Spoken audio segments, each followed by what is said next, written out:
I'ma do shit my way. So you can go kick rocks, I'ma stack bricks up, build what I want to make. Yo, I got a lot of shit to say, so I'ma do this every day. I'll be writing things until I'm fucking buried in my grave. 6 feet deep under, but my body won't decay. Cause my messages are timeless, so they'll put them on display. Oh yeah, I rap with a certainty, I have a sense of urgency. A message for eternity, for everyone internally. I had some people burning me, but now they fucking learn to see I ain't the one to fuck with. Now they looking nervously, and I don't really care what you think of me respectfully. You can kick rocks if you think you're fucking better, see. I will outwork you, turn you to an enemy. Hurt you so bad that you're gonna need some therapy. I got the motherfucking recipe. I've been cooking up hits, I'ma leave a legacy. You'll be looking small when you're standing right next to me. I'm 5'10", bitch, but I'm 10 feet. Cause I don't give a fuck what you say. I'ma do shit my way. So you can go kick rocks, I'ma stack bricks up, build what I want to make. Cause I don't give a fuck what you say. I'ma do shit my way. So you can go kick rocks, I'ma stack bricks up, build what I want to make. Yeah, I'ma do it my way. Hello. Let me just stop this jam. This jam is so good, guys. I can't stop. I got it from YouTube, the free, like royalty free. And it's like an actual freaking jam. So anyway, all right, let me get this off the screen here. Hello. I doubt anybody's here. This was like a complete impromptu, but I wanted to talk about something I just saw and I'm really excited about. So I was in the beginning when Sebastian Rogers went missing. He's the 15-year-old boy with autism who went missing from his mother's home in, I think it's Hendersonville, Tennessee. And it's been probably, I think, like 6 months. And I did quite a few videos in the beginning, but then there was really no new leads and it started to get really wonky. Like creators were like making threats against one another and people started like, I don't know, just doing stupid trauma stuff. And I'm like, I'm just backing out of this right now because there's nothing new to talk about. When there's nothing new to talk about, people start like talking about other creators, I guess. I don't know. Anyway, but now, guys, now there is something actually new to talk about. And this is really exciting. You ready for this one? All right, come on over here, Winston. Holy shit, Winston. Okay. All right. So what's going on? Sit down. Stop. Here we go, guys. County hunter is now joining the search for missing teen Sebastian Rogers and is also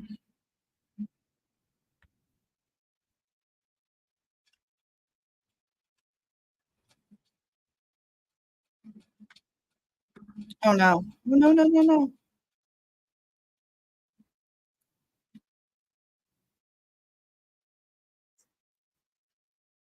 Agencies searched for a little over a week before officials said they were scaling back to focus efforts on the investigative side.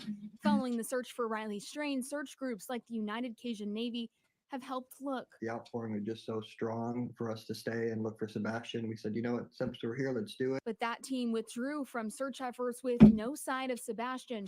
Bullhorn Betty, a true crime social media influencer, Bullhorn Betty also joined in on the search efforts, supporting Sebastian's biological father, Seth Rogers. Our opinions are that few people have more information than. Guys, Bullhorn Betty is on national news, on the national WKRN in Nashville, Tennessee. All right, here we go. And what they're saying. Since Sebastian first went missing, his father, Seth, has not given up on searching for his son. The search that we're doing today is a recovery effort. And I'm praying that we don't find him. Now, celebrity bounty hunter Dwayne Chapman, what? known as Oh, damn it.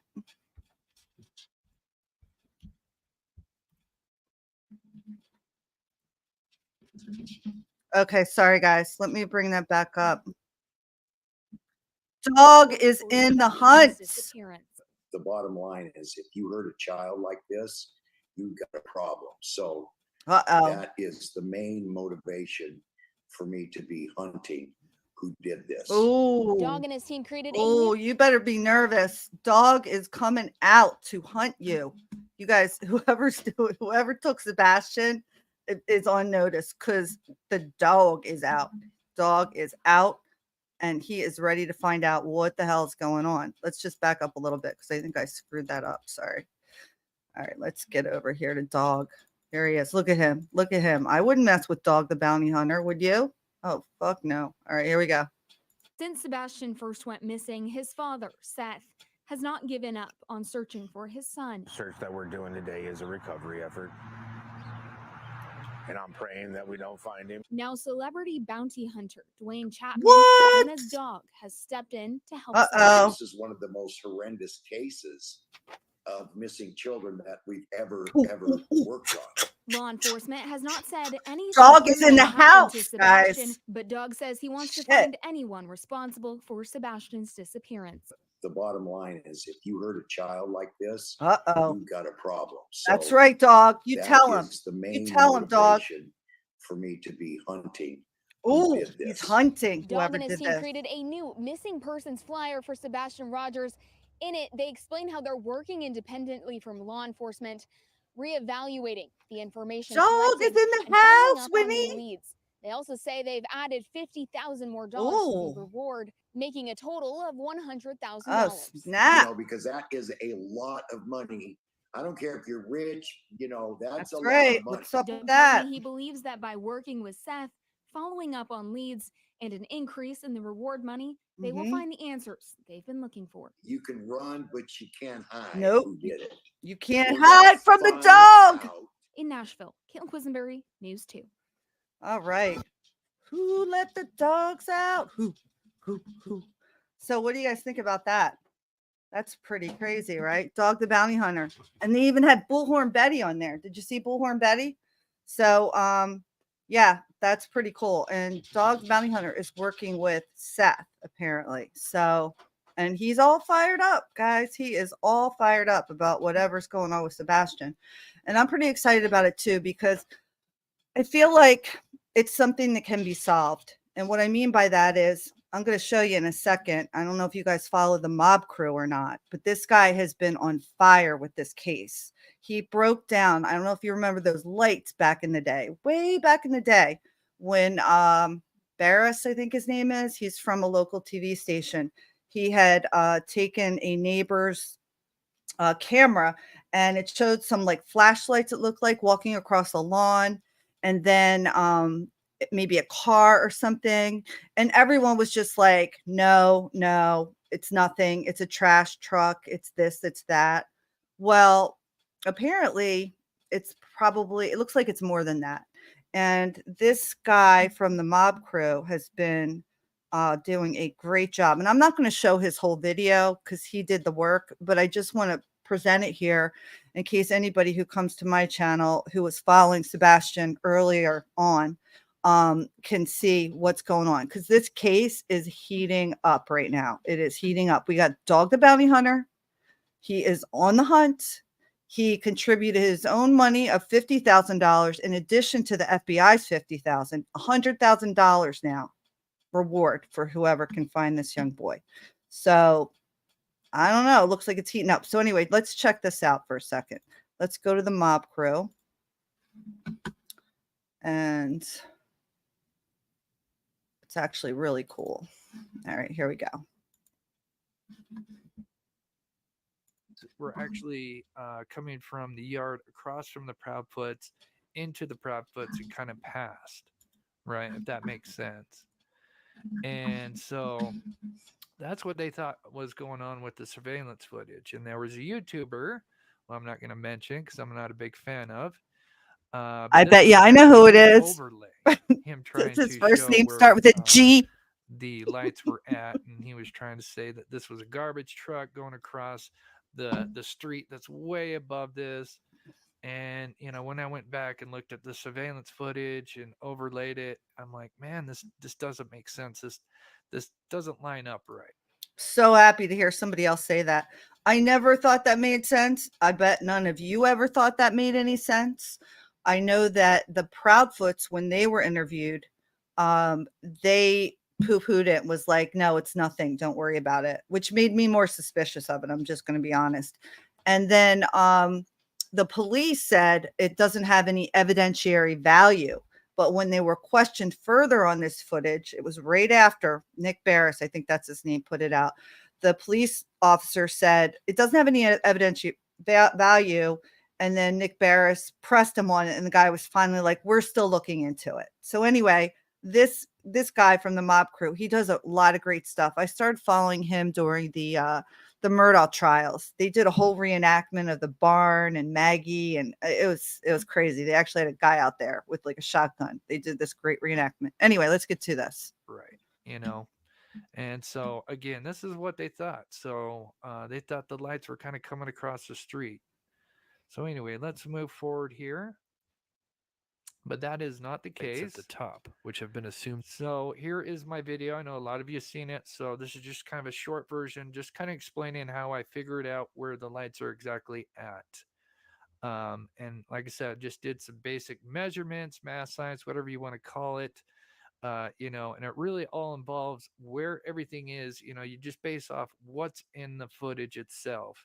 And obviously we have this truck here in the hood, and we know the lights can't be any much higher than the hood of this truck to be floodlights. And using this line, we can determine that those lights cannot be any higher than the hood of that truck. Using this method, we can determine exactly where those lights are coming from. So looking at where that truck was parked that night, seen in this overview, photo here taken the day of, we can then use a Google Street image and line up approximately where that truck was parked. Notice we add the red line and look at where it takes us. There is a house exactly across the street. This house is next to the Rogers.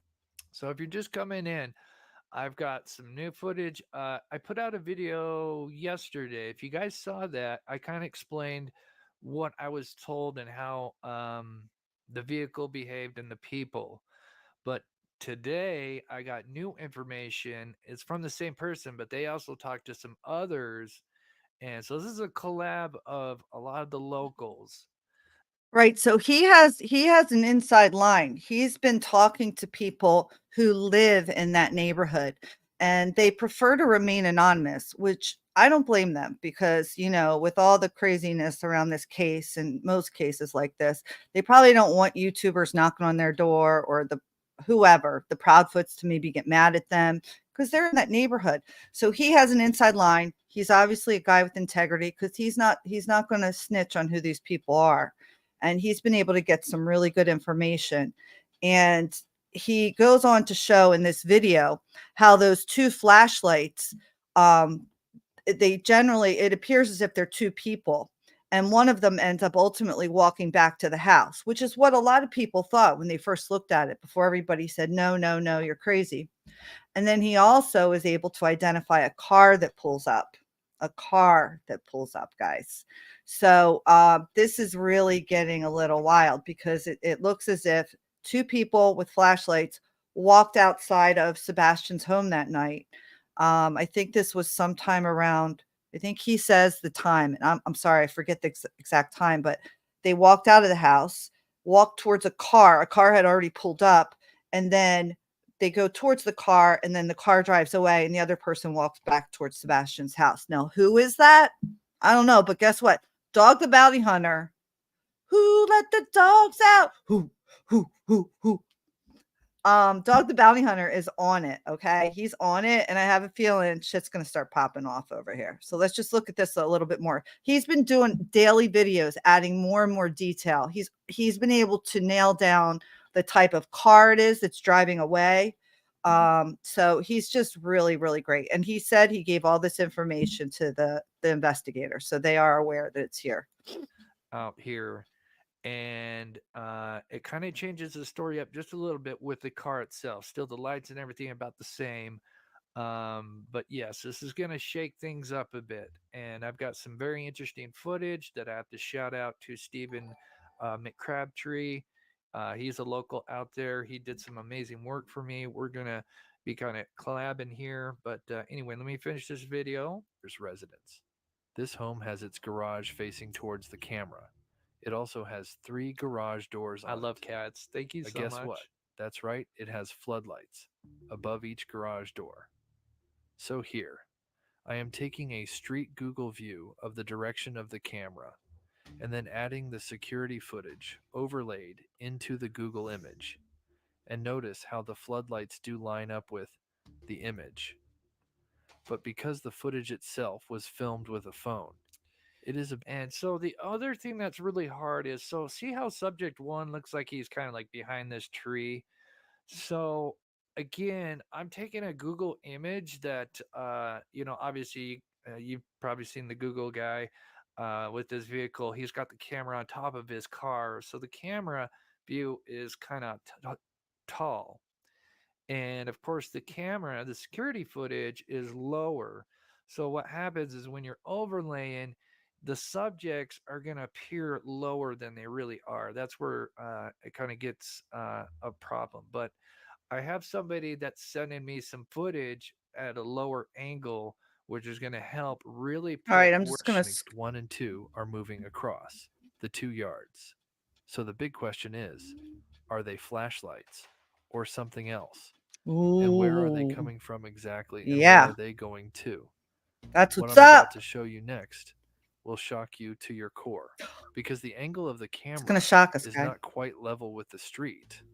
I realized that in order to match up the footage and image correctly, it needed to be tilted a bit to match the angle of the camera footage. And by doing this, literally put all the pieces to the puzzle together. And what you're about to see, in my opinion, is exactly what happened that night. Ooh. And pay close attention to where those lights are coming from.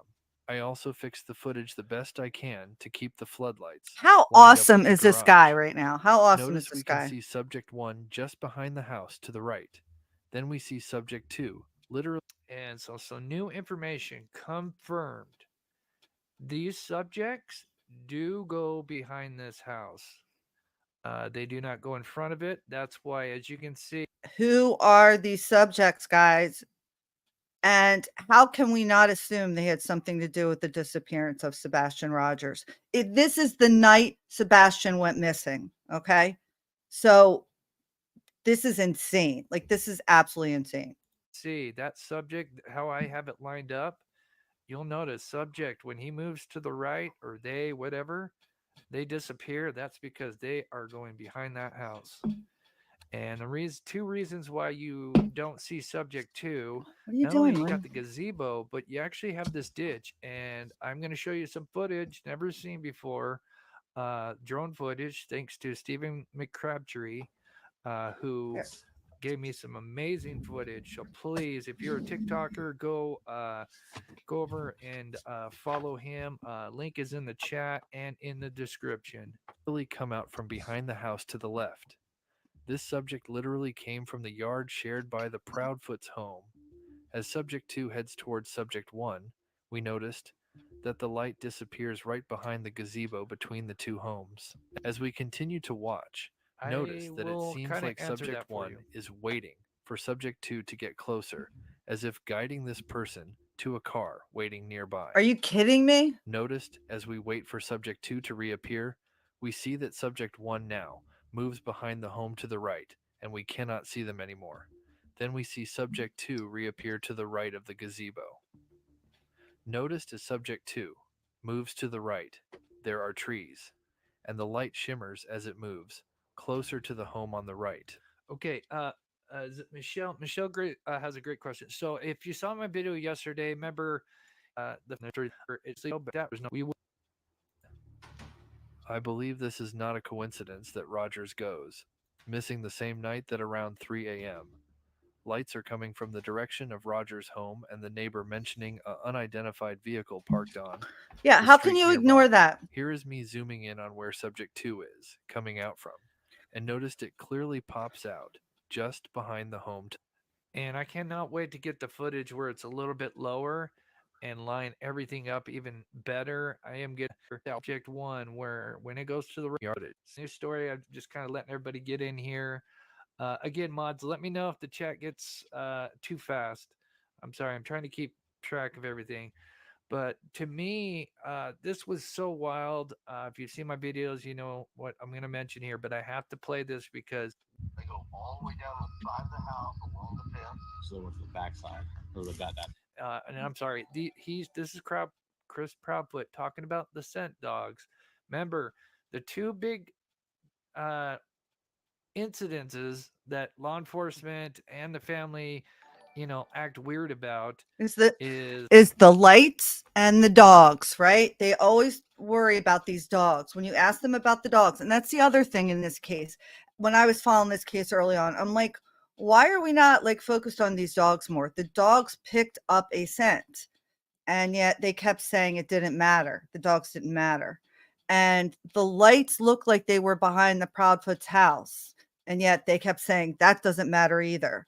And it's like one of those things where, it's like, I'm in true crime. I've been following true crime for a year now. Well, 2 years, I guess, since the Idaho case. And I should know better by now, right? Like when they're telling you, don't look over here, don't look over here. That's where you need to look. Like that's exactly where you need to look. And this guy figured it out. And he's got great skills to sort of go over this. So, all right. So let's listen to Chris Proudfoot discuss the dog scent. Is the dog scent, yeah, they got a hit. No, they didn't get a hit. They have a press conference, says, yes, it's a false positive, whatever the hell that means. And then same with the lights, we played the interview. He says lights have nothing to do with it. And then he gets pressed on it. It says, well, maybe down the future the lights may have, some significance. So just really weird. But anyway, this is about the scent dogs and the direction they went. If you're looking at my house, okay, it's going to be the right-hand side. The dog goes all the way down the fence. The dog comes all the way back up into the yard, and then it cuts diagonally to the house next door to us through their backyard. Diagonally. Right over there. The direction which the dogs take off. Now after that, this is a combination of the path the lights were going, and according to what Chris Proudfoot claims, the direction of where the scent dogs went. In my opinion, it's clear that they are taking the same exact path, according to my overlay, Chris Proudfoot. It's crazy. And what the neighbors it have is mentioned, crazy. they all It's line awesome. Up. Is this just some crazy coincidence? Nope. I believe not.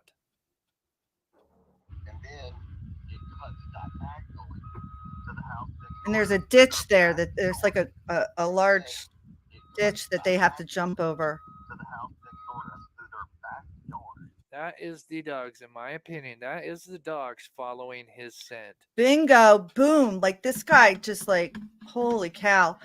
I don't know if like what he does generally for a living or whatever, but that is absolutely insane. Like the lights, the whole issue with the two, with the flashlights going out and then a car pulling up and a car driving away and then somebody walking back towards the house with the flashlight. I mean, it can't get, and then the dogs followed the same exact scent. Like you can't make that up. That's clearly got evidentiary value and it's clearly inculpatory evidence for whoever's car that was. And so all I can say is they better watch out because we got Dog the Bounty Hunter on the scene. Let's just look at that one more time, guys.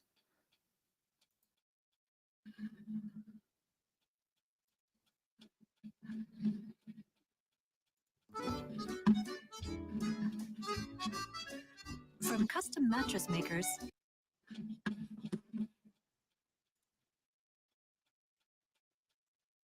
Since Sebastian first went missing, his father, Seth, has not given up on searching for his son. The search that we're doing today is a recovery effort. And I'm praying that we don't find him. Now, celebrity bounty hunter Dwayne Chapman, known as Dog, has Woo, stepped in woo. to help Seth. This is one of the most horrendous cases of missing children that we've. Dog is pissed. Hey, what's up, Anna Melodies? Criminal happened to Sebastian, but Dog says he wants to find anyone responsible for Watch Sebastian's out. disappearance. The bottom line is, if you hurt a child like this, you've got a problem. So that is the main motivation. People, they better be shaking in their boots right now, okay? Because Dog does not look happy. This man is not happy. He's got to come out of retirement or something. He's got to deal with this shit because nobody else is. Oh, my Lord. For me to be hunting who did this. Ooh, Dog and his team created a new missing persons flyer for Sebastian Rogers. In it, they explain how they're working independently from law enforcement. Yes, Dog is a evaluating total the information badass. collected and following up on new leads. They also say they've added $50,000 more to the reward, making a total of $100,000. $100,000 because that reward. is a lot of money. I don't care if you're rich, that's a lot of money. Dog tells me he believes that by working with Seth, following up on leads, and an increase in the reward money, they will find the answers they've been looking for. And it's interesting because he's working with Seth Rogers. And I know that it's just so crazy. Like I said, I stopped following this case when all the drama started because I'm like, I can't, there's no new leads. There's nothing to talk about. I backed out. But probably the past week, it's been starting to heat up again. This Dog the Bounty Hunter working. The FBI put up $50,000 reward. Dog put up $50,000 reward, and he is not happy. And like Anna Melody said, he is a badass. So he's going to figure this out. He is hunting whoever did this. And then the mob crew. The mob crew's been doing some excellent work. If you don't subscribe, you should go over there and subscribe. And he just worked out the whole light situation. The flashlights in the backyard. There's a car. He's close to identifying what type of car it is. And he tied that together, the path with the what the dog smelled, that they kept telling us, don't look over here. Don't look over here. Don't look at the lights. They don't mean anything. It's trash. It's a garbage truck. And don't worry about the dogs. They picked up a scent, but don't worry. Don't look over here. Well, it turns out that's exactly where we need to be looking the whole time, right? The whole time. So I got tricked by that too. So let's go back and see what else. Let's see what else Dog is going to say. You can run, but you can't hide. Ooh. We're going to find out. In Nashville, Caitlin Quisenberry, News. He is pressed. Dog is pressed right now. Okay. So I'm just saying, like, whoever did it. Hi, Warning Label Nina. How are you? So yeah, I just popped on here. Like I hardly ever do lives. I don't know why, whatever. Because I'm like, who's going to show up? But even if a few people show up, I'm happy. I was talking to myself for a while in the beginning. I don't care. I'm just really excited about this Sebastian Rogers case because, like I was saying earlier, I followed this in the beginning very closely. And yes, that's what I was just showing. I found out today. I was watching, it popped up in my feed that Dog the Bounty Hunter is on it and they better watch out. And he put down 50 grand of his own money for the reward. And then the FBI has 50 grand. So now it's $100,000 reward. So anybody who's involved is probably going to come forward at some point now with that. On top of it, the mob crew. I think we talked about the mob crew. I showed a little bit of it, but if nobody knows about the mob crew, it's MOB crew. It stands for Monsters Under Our Bed.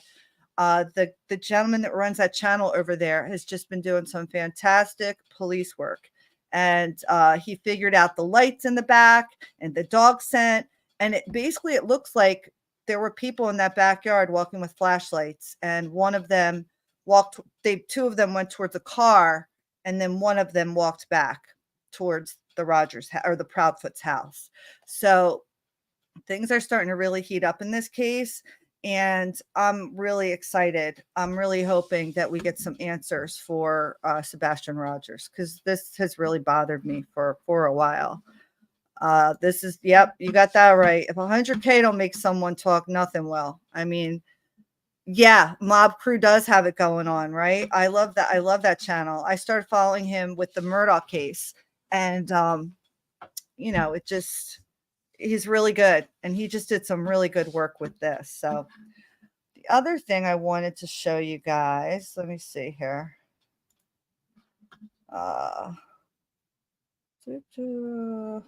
Give me 1 second.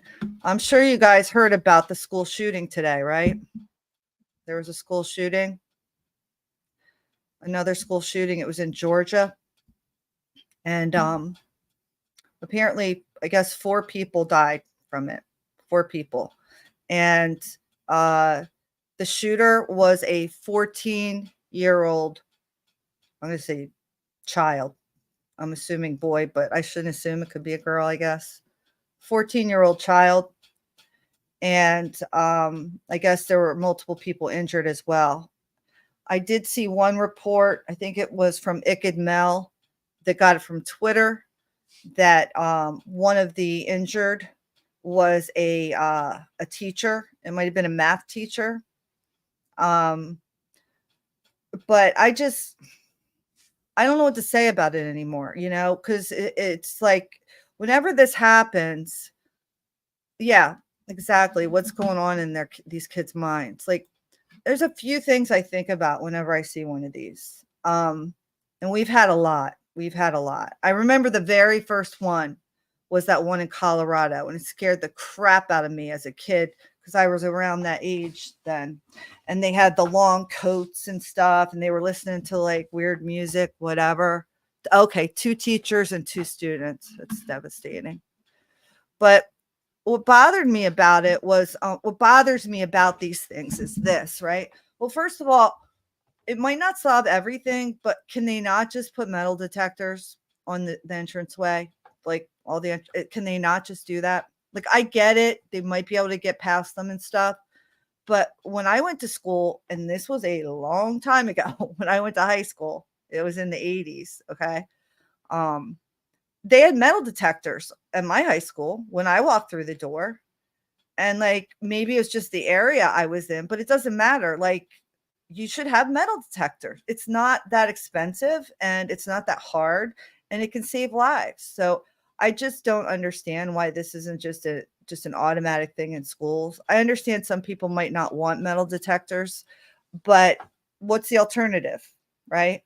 The other thing is there are some small town schools where they have police officers basically just hanging out all day, and that's not a bad thing for a lot of reasons. But I don't know. What do you guys think? I mean, I don't think the answer is gun control.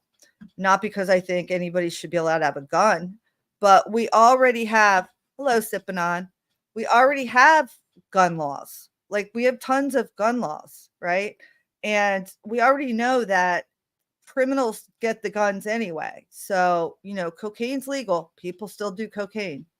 Heroin's illegal. People still do heroin. Guns are legal. There's a process to get them. But if you're a criminal, you're probably not going to go through that process anyway.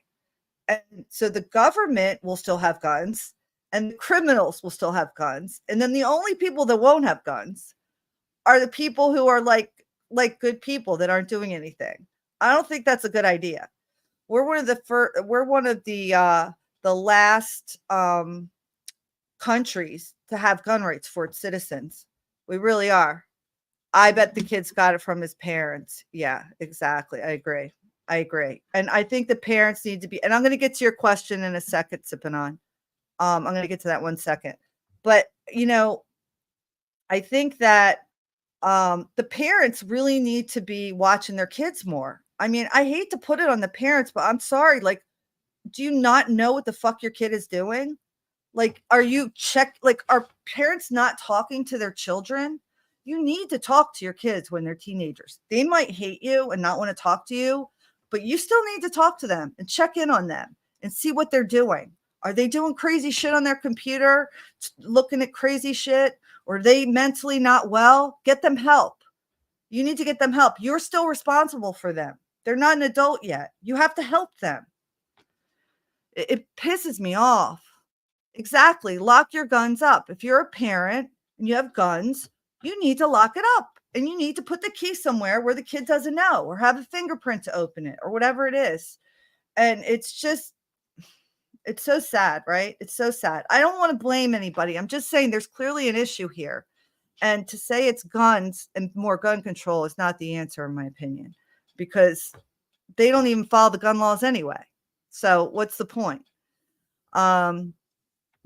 So let's see. So theories on Sebastian. Well, I mean, look, I don't know, sipping on, if you've been following the mob crew, Monsters Under Our Bed crew. The guy over there is great. And he decided to look at that video, the leaked video that Nick Barris put out. And then he got some more videos because he's got some insiders over there in that neighborhood. and he evaluated it. And basically, he said, this looks like two people walking from behind the Rogers house. There's a car that pulls up and waits. One of the people get into the car, and the other person goes back to the house, and the car drives away. If that's not interesting, then if you look at the scent that the dogs picked up, it follows the exact same pattern. And I'm just kind of running through it, blowing through it. You don't got to trust me. Go watch the Mob Crow, because he's got receipts. He's got all the receipts. So, I mean, from the beginning, I felt like, and I want to be delicate here because I don't want to accuse anybody of anything. But the bottom line is everybody's a suspect, right? When a kid goes missing, the parents are suspects. Specifically, the last people to be seen with the kid or have, being with the child is a suspect. So everybody's a suspect. So the Proudfoots, I don't know how much they looked into them. Katie specifically there that night. I just always thought that, they came off in their interviews not so truthful. They seemed like they had a lot of deception there. That doesn't necessarily mean they're guilty. It could be because they're hiding something else. I don't know. It's tough. You know what I mean? Oh, square dancing. Yes. I'm of the age where we learned how to square dance in gym class. Okay.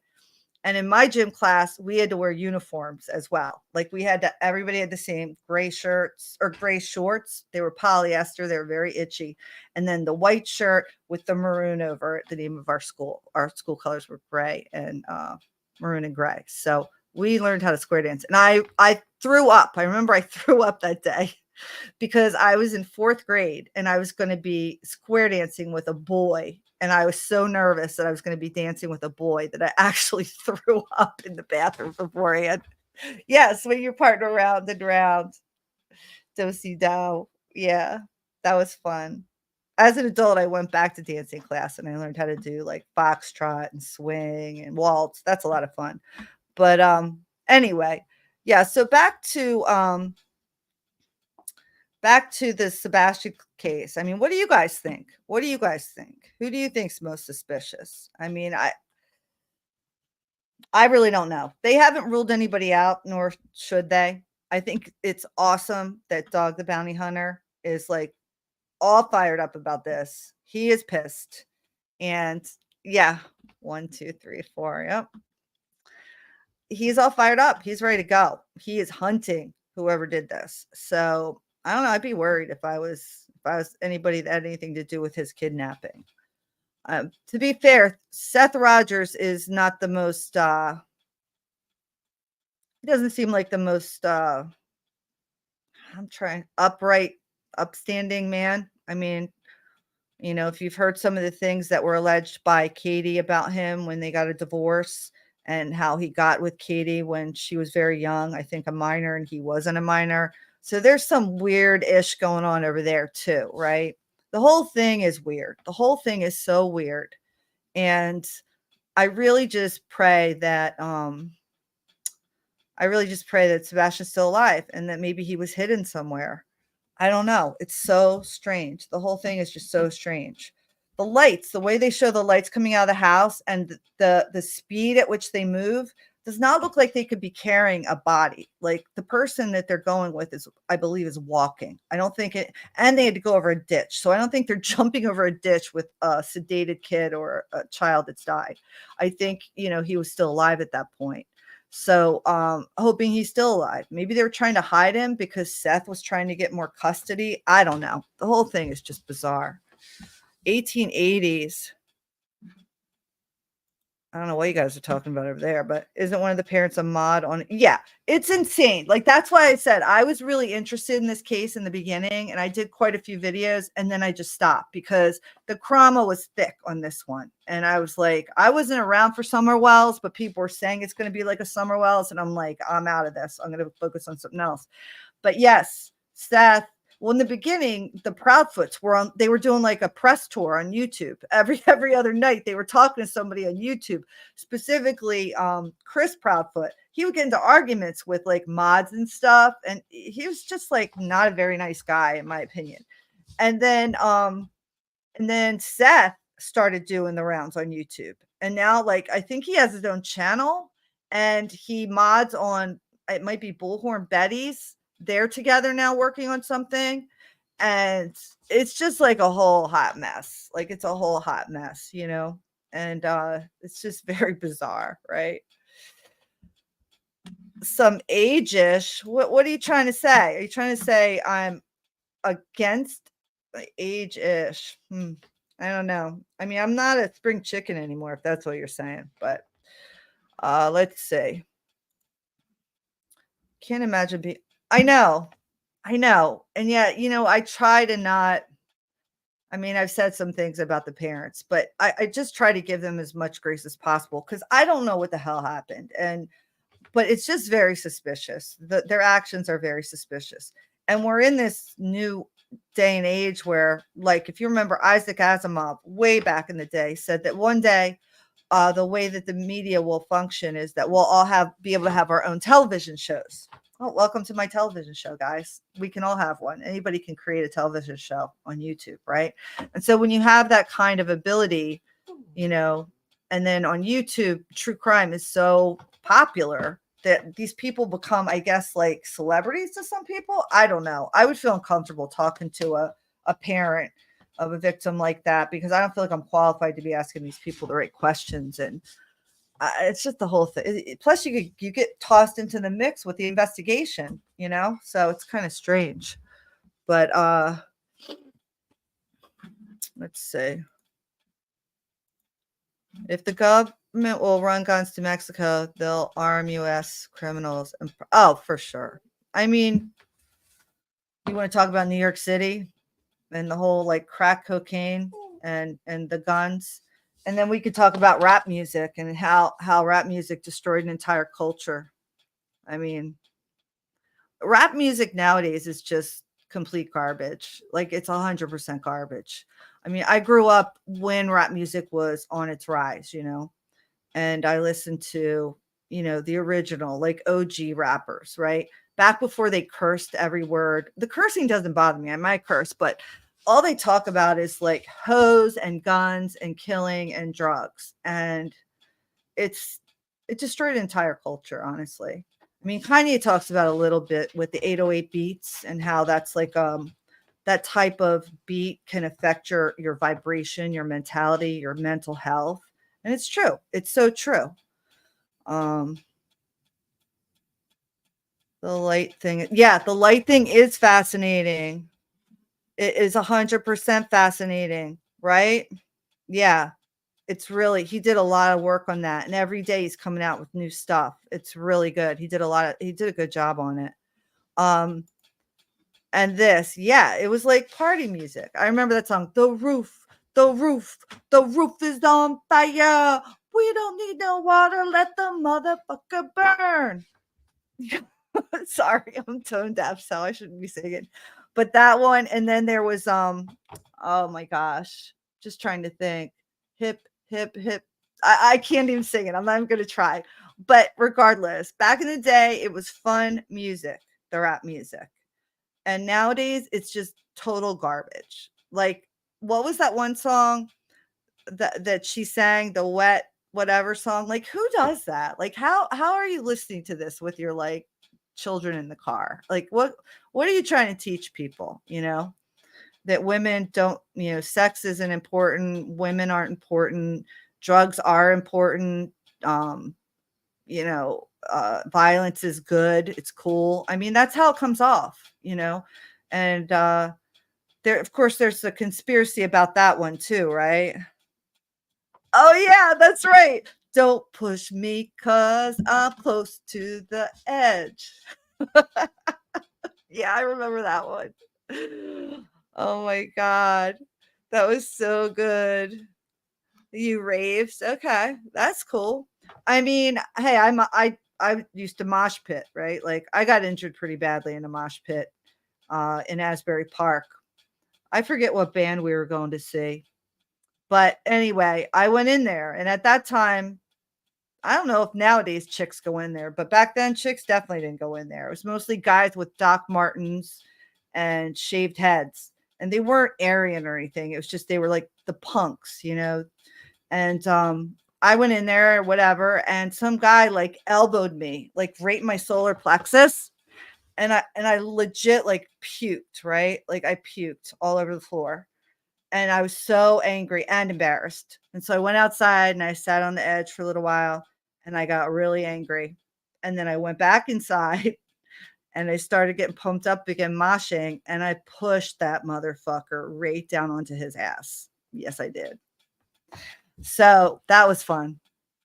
But yeah, it's dangerous. I mean, you could get your arm broken and stuff in mosh pits back then. I don't know what they're like anymore. Whenever I see them, they look kind of lame nowadays. But back in the day, like that was hardcore moshing, right? Did you guys ever mosh pit? Mosh. Yeah, it was fun though. And then I thought Jane's Addiction was a good mosh pit. Who else did I see? I saw the Chili Peppers, but that was like before they became famous. Like it was in a small club, actually. That was in Boston in a small club. But let's see. What are we doing? Katie sent him away in hiding. Yeah, that's kind of, I agree. I feel like, you know, that's a possibility for sure, right?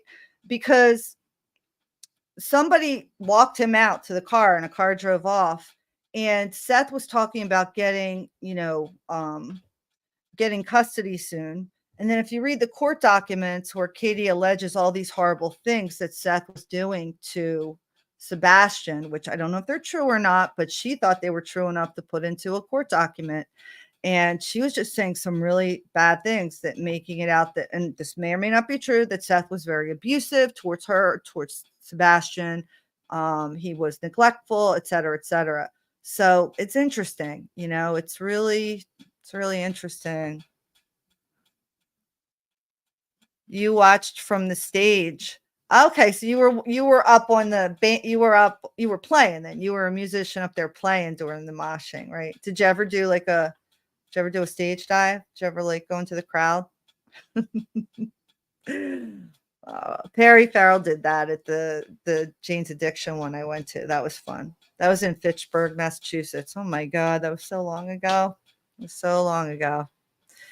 But anyway, so thanks for stopping in here, everybody.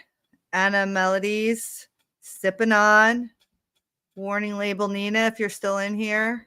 I appreciate you guys stopping by, and I'll be back again. I'm going to do another statement analysis. My last video, I did a statement analysis on Jennifer McCabe from the Karen Reed trial. And I'm going to next do one on Brian Higgins. And I'm going to keep doing those. I got this deck. It's called the Deception Deck. And it's 79 cards. And it's from a YouTuber. He's an attorney and he's good. He studied statement analysis. And he made a great deck of cards with like how to read when people are lying.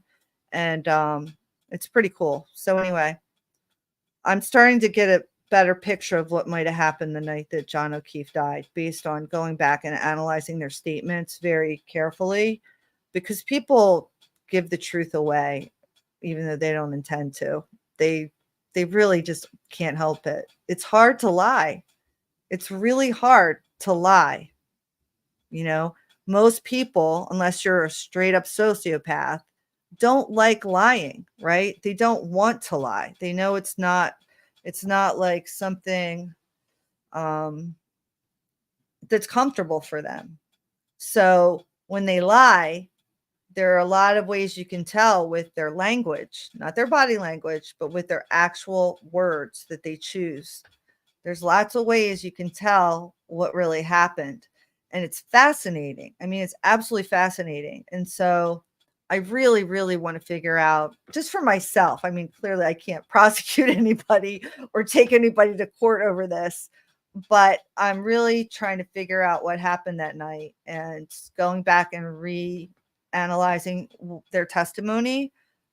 Some things are starting to really pop out. So I'll tie it all together at some point. But I am going to do another statement analysis for Brian Higgins next. And then I'll go on to some more people, and I'll do one of people that I think are being honest, like the Kolokithis, I think that's their name, because I think it's important to look at both.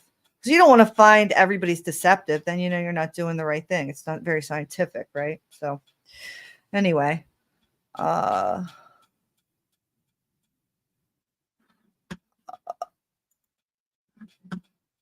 Annie said she was in high school. Then you said you were in the 80s. You were in the 80s too. Okay, cool. All right, so we're Gen Xers. I think that's what they call us. I think we're called Gen Xers, right? Gen Xers. What are some of the great movies from that time? Singles. I loved that movie. Singles. That was really good. We were there when Kurt Cobain died. That was a big thing back then.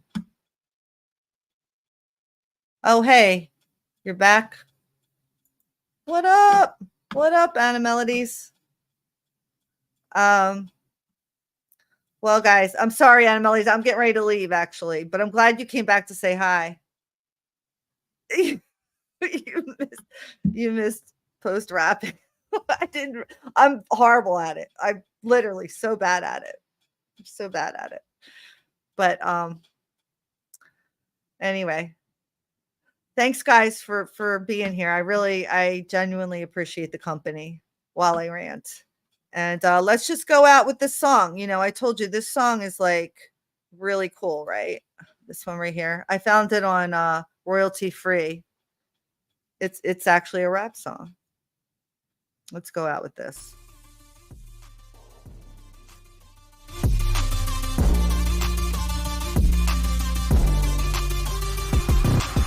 I can't contain it, I'm coming out with a statement. You really changed, man, all your music and arrangement. You don't know shit, shut your They're more like Limp Bizkit, right? You the God has come up from the basement. 100 songs, 100 weeks, didn't change it. Experiments, development, intelligence, and patience. I'll do it all again, cause I never feel complacent. Let's keep the good vibes, positivity's contagious. I'm never looking back, cause I made a life that's passionate. A college graduate suppressing all his talents, yeah. He found a way to go and change, become an advocate. For taking control of your life, go out and battle. And you think you have a dream, then act on it. Get after it, get out your head and fucking capture it. You got one life to master it. Don't give up on your future. We all start losers. We're all late bloomers. What you say? Yeah, I'ma do shit my way.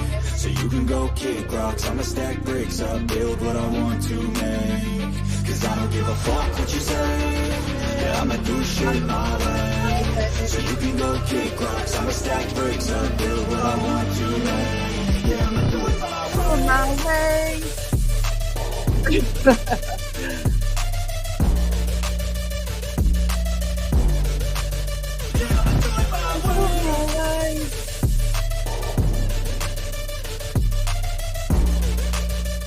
It's a pretty good jam. I mean, it's a pretty good jam for YouTube royalty free. I mean, come on.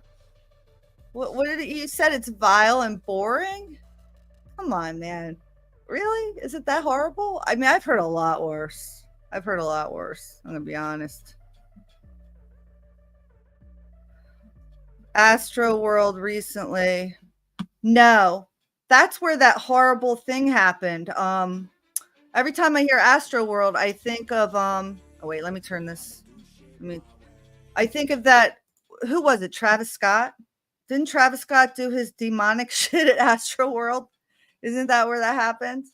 I feel like that's where that shit happened. They had that like portal, and then like he was up on the pillar, and he was like doing this weird shit. Like that was spooky as hell. Okay, I'm sorry. And I saw this one kid leave. He ran out, and he was in his car, and he was like, I'm never going to another rap concert. Like, I'm so scared. Like, I think he was doing voodoo on us. And I'm like, yeah, maybe. It's highly possible. I mean, these people are nuts, right? These people are nuts.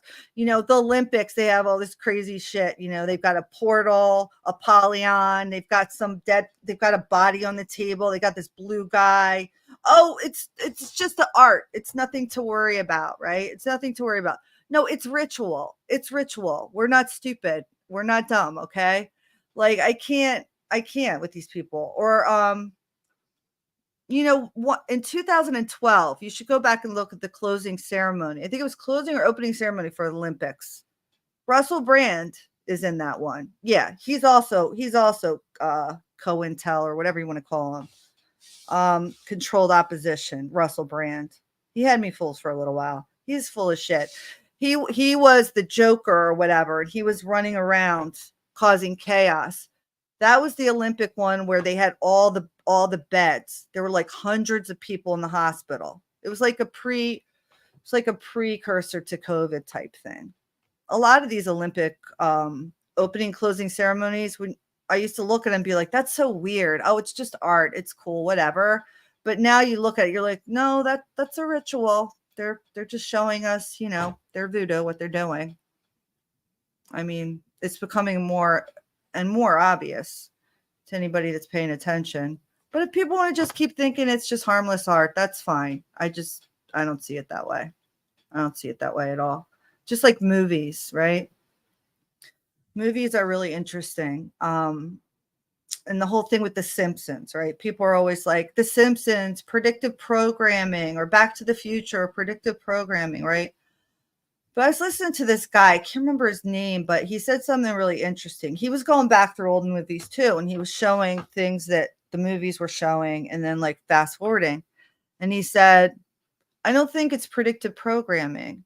I think it's people who know things that are putting things in old movies or old shows at the time to give those of us in the present who have eyes to see clues so that we remember. And that has to do with if we lived in some kind of a closed loop, a closed time loop type thing. And it's kind of interesting, because sometimes it gets a little crazy, some of these old movies, what they do.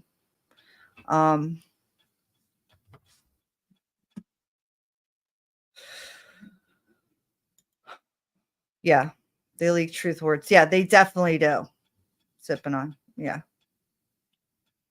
So, all right, guys. Well, I stayed on a little longer than I thought I would, but I appreciate you all hanging out with me, and I'll see you on the next one. Peace, guys. Say bye, Winnie. Say bye, Winnie. Bye, Winnie. Say bye, Winnie. Bye.